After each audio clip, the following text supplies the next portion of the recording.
శతమానం భవతి శతమానం భవతి.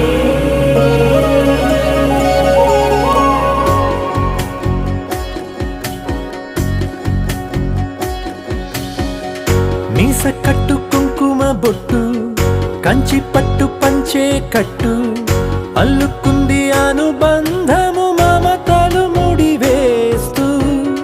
తను తన తాళి బొట్టు ఆమె తన ఆయువు పట్టు ఏకమైంది దాంపత్యము 7 అడుగులు వేస్తూ. నాలో సగం నీవంటూ నీలో సగం నేనంటూ జనుమలు జతపడువలపుగ ఇరు మనసులకొక తలపుగ కలగలిసిన ఒక